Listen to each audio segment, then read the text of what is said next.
Gente, recebendo aqui a doutora Fabiane Botelho, ela que é especialista em saúde da mulher, e nós vamos conversar sobre um tema que incomoda praticamente todas as mulheres no mundo, que é a falta de libido.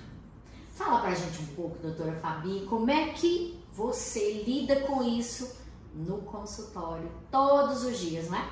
Isso mesmo. Em primeiro lugar, eu queria agradecer o honroso convite, minha querida.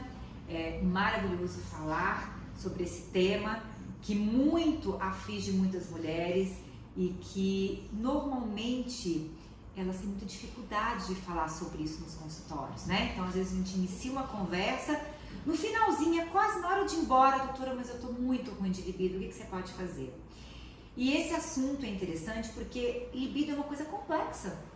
Não é só dar remedinho, nós precisamos dividir esse tema e vamos começar a falar da primeira abordagem que a gente faz geralmente com essas pacientes. Então, nós iniciamos por um exame físico, tá? Primeira coisa que a gente precisa observar é se a gente tem ali dentro da região vulvar ou vaginal algo que incomode, uma frouxidão de assoalho pélvico, por exemplo, ou seja, a musculatura não está muito boa, nós podemos ter ressecamentos vaginais, nós podemos ter pontos doloridos e nós também podemos ter uma coisa que nós chamamos de vaginismo, que é o quê? Uma contratura do introito vaginal bem no começo da vagina e que dificulta demais a penetração. Atrelado a isso, a gente também tem um ressecamento vaginal, que não é só uma coisa das mulheres na menopausa, sabia, Consolação? Nós temos muitas mulheres usuárias de anticoncepcional que usam há mais de 2, 3 anos com uma dificuldade não só de ter lubrificação, como também manter a lubrificação. Esse tema é muito importante porque a gente observa isso. E as usuárias de pílula anticoncepcional crescem assustadoramente. Em contrapartida, elas vêm com essas queixas dizendo que não sentem absolutamente nada, que não tem libido, que não tem prazer na relação. Então, esse é um tema que a gente precisa abordar e orientar essas mulheres, essas adolescentes, essas jovens, porque existem métodos que podem substituir a pílula anticoncepcional e que vai fazer com que ela retorne àquela condição de melhora do quadro da libido. Mas você estava falando, Fabi, sobre a condição do assoalho pélvico, a lubrificação, o ressecamento, o vaginismo, mas existem alguns outros pilares que você sempre aborda quando nós estamos conversando, além dessa investigação, né, do introito vaginal, da vagina, é importante também a questão hormonal, né? Então, primeiro a gente tem que saber que fase que essa paciente está. Temos durante o ciclo menstrual, o ciclo de vida da mulher, não é nem menstrual, o ciclo de vida da mulher, diferentes fases. Então, inicialmente, ali entre 20 e 35 anos, dificilmente a mulher tem uma insuficiência hormonal, tá? Estamos falando de mulheres que não usam pílula, porque a usuária de pílula, ela geralmente entra numa menopausa química, né? Então, ela tem sintomas igualzinhos, só não tem os calores da menopausa, mas a deficiência hormonal dela é gritante, tá? Depois nós temos também as pacientes que já estão ali entre 35 e 45, onde a gente já tem um declínio hormonal muito importante, e aí a gente tem diminuição de progesterona, que dá paciência pra gente, diminuição de testosterona, que além não só do bem-estar, mas também desejo, e nós temos ali a diminuição, no início de diminuição dos nossos neurotransmissores, que são substâncias produzidas no cérebro, mas extremamente importantes para o nosso bem-estar. Então, tudo isso a gente faz uma avaliação, né? E a partir dessa avaliação é que a gente vai realmente prescrever ou não hormônios para essa mulher, tá? É bom a gente falar sobre isso, Consolação, porque saiu uma polêmica sobre a não prescrição de testosterona para fins estéticos, né? E nós precisamos entender que desejo hipoativo é uma indicação de prescrição de testosterona. E mais do que estética, é saúde, é uma condição de saúde. E eu acho interessante essa colocação sua, né, da diminuição dos neurotransmissores, da serotonina, da dopamina, que é tão importante durante a relação sexual, da ocitocina, que é o hormônio do amor, que hoje a gente tem estudos que mostram que ela traz orgasmos múltiplos, né? Mas existe um outro pilar que é importante também a gente abordar. Que eu julgo, na verdade, que é o mais importante. Acolhimento dessa paciente, tá? Não adianta a gente olhar tudo isso e a gente não escutar essa paciente, saber como é que tá a vida sexual dela com o marido, relação, casamento, filho, trabalho, autoestima, porque nós mulheres somos muito dopaminérgicas, né? Diferente do homem. Então, o sexo pra gente, ele é completamente diferente. Tem o dia que a gente tá querendo, né, ser uma leoa? Tem, mas a maioria das vezes não. O sexo pra gente é segurança, é acolhimento, é bem-estar. Então, eu costumo falar com os maridos das pacientes, gente, não precisa trazer um anel de diamante, basta você no dia anterior já ajudar em alguma coisa de casa. Coloca os filhos para dormir, tira a louça. Gente, isso já gera uma sensação de gratidão, de recompensa, a nossa dopamina vai lá em cima. No outro dia a gente está feliz. Eu preciso retribuir isso, né? E não adianta, esses instintos nossos são muito responsáveis pela nossa resposta sexual. Então não tem como. Esse acolhimento, esse entendimento é importante, porque é isso que vai nortear a gente durante um tratamento de libido, né?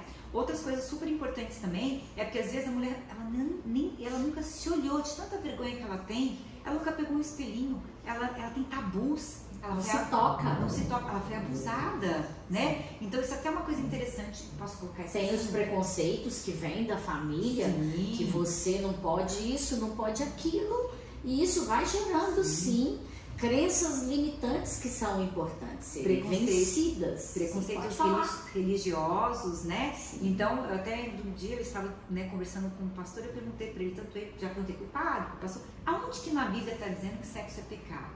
Se você está fazendo isso com o seu marido, em 4 paredes, cada um se respeita, ali dentro, em nenhum momento a gente tem nada escrito que não se pode fazer. O céu é o limite. Né? A intimidade não se revela. Exatamente. Então não tem problema nenhum. E aí uma coisa muito importante que eu gosto muito de frisar são os abusos, gente. Abuso, ele pode ser uma violação, ou seja, você foi violentada fisicamente, ele pode ser mental, ele pode ser só de atitude. E por que eu falo muito disso? Porque dependendo da forma que a mulher recebeu aquilo na vida dela, muda completamente a relação dela quando ela está, por exemplo, com uma situação familiar, né, com o marido, em que, por exemplo, ela está com total falta de desejo. A gente vê isso muito na menopausa, né? A mulher, ela está insuficiente, ela não tem mais hormônios, ela junta todas aquelas questões que ela teve a vida inteira, né? Junta tudo num caminhão e ela começa a ter repulsa do marido dela, tá? Nesse momento ela lembra muito do quê? De como ela foi violentada do passado, né? E por isso que a gente tem que acolhê-las, tá? Esse nosso olhar pro libido não pode ser só vou dar um hormônio e tudo vai ser resolvido. Se fosse assim, já teria inventado, né? Uma pílula, um azulzinho pra gente também. Inclusive o azulzinho foi testado e não funcionou na forma de rosinha. Sim. Não funcionou. Mas se nós adequarmos essas condições físicas, hormonais, psicológicas, que não é muito fácil, mas a gente precisa às vezes de vários outros profissionais, sim, atuando nessa causa e alimentarmos a esperança dela de que ela pode melhorar, sim, de que ela pode ter prazer com o corpo dela, com o companheiro dela, no momento que ela entender que é possível para ela acontecer. E outra coisa importante é você não colocar sua felicidade, né, na mão do outro. Então, nós temos capacidade de nos dar prazer, né, e também dar prazer para os nossos companheiros. Quando a gente se coloca nesse papel, aí sim, aí a gente realmente está fazendo um tratamento de excelência para essa mulher. Mas nós vamos dar algumas dicas para você que está passando por essa condição e que às vezes não tem tanto acesso nesse momento, né? Mas você pode usar um tribulus, uma maca peruana, a gente pode usar um ginkgo biloba, um gel para aplicação local, um hidratante. Fala para elas, para nós. Para ressecamento vaginal hoje, para os pacientes que têm muito medo de usar hormônio ou que não têm acesso a um profissional, você pode comprar os hidratantes vaginais. Eles são utilizados a cada 3 dias Normalmente eles têm uma substânciazinha chamada ácido hialurônico, que melhora um pouquinho a hidratação, o glicogênio da região vaginal. Então, você sai daquela condição de uma vagina que, infelizmente, ela só é ressecada, cheia de fissuras, e você passa aos poucos, né, trazendo sim ali um pouquinho mais de secreção. Tem pacientes que já estão muito tempo com consolação, já numa situação de ressecamento vaginal, porque não tiveram acesso, né, a uma terapia de reposição hormonal.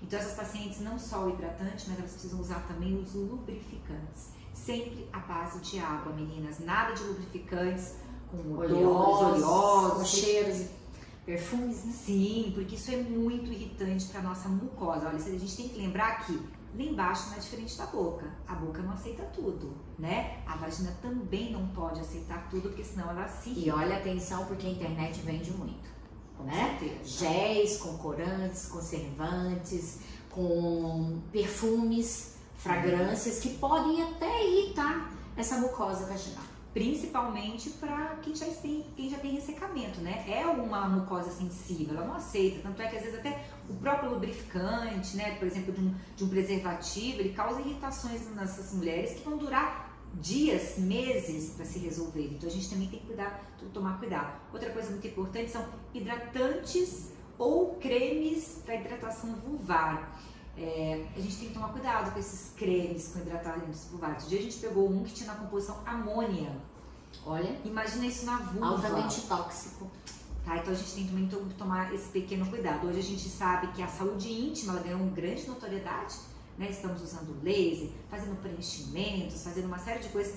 Nós precisamos lembrar que essa é uma região sensível. Dependendo do que a gente for fazer ali, a gente pode ficar com uma insensibilidade ou uma supersensibilidade pro resto da vida. É isso aí, gente. Importante que você aumente, melhore a sua autoestima. Você pode todos os dias se superar e conquistar o que você quiser. Basta você querer. Não é verdade? Com certeza. Só depende de você. E da nossa ajuda. Conte com a gente. Sim, exatamente.